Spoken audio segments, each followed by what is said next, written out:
You could say that Peterson hit his peak as an illustrator of field guides with his Field Guide to Mexican Birds. That was published in 1973, and he was doing the work on it during the 1960s.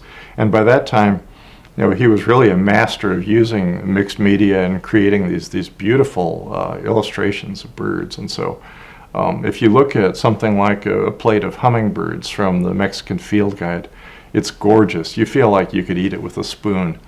But in a way, it's a little bit frustrating too, because those birds they're beautiful, but they're a little bit off, because Roger hadn't spent that much time in Mexico. So he didn't have the really detailed familiarity with the Mexican birds that he did with those of North America or Europe.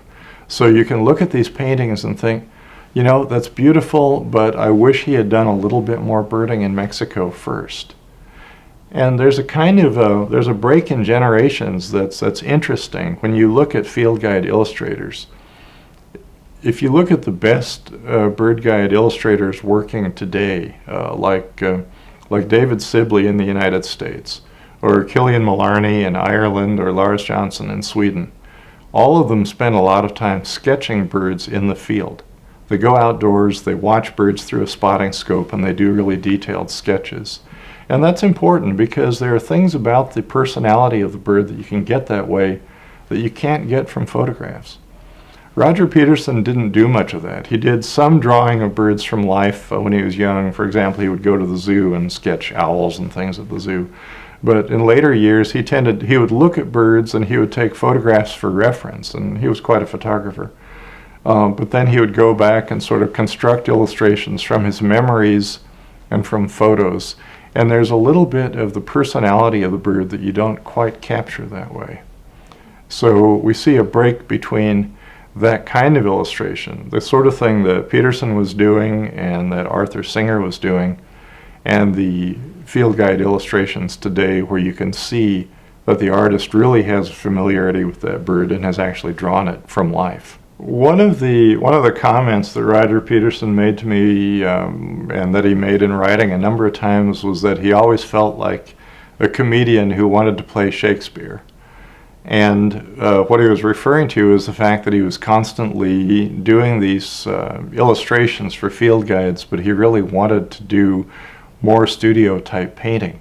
I mean, he'd been obviously influenced by John James Audubon, like all bird artists are. And Audubon's dramatic, flamboyant paintings of birds were something that Roger Peterson wanted to do. And occasionally he would break away from the field guide work and he would do these huge paintings that were beautiful. I mean, they're wonderful artwork.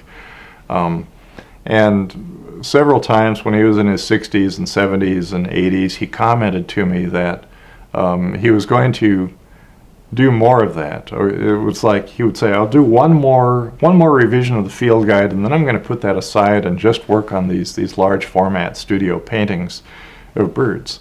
But he was only able to do that in a limited way. I mean, the day he passed away, just a month short of his 88th birthday, he was working on yet another revision of his Eastern Field Guide. So he always felt that if he went at it just a little bit longer, he could get it right. He could have it perfect.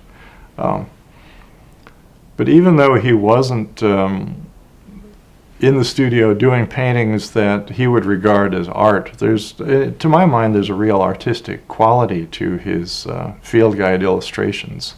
They're not just utilitarian.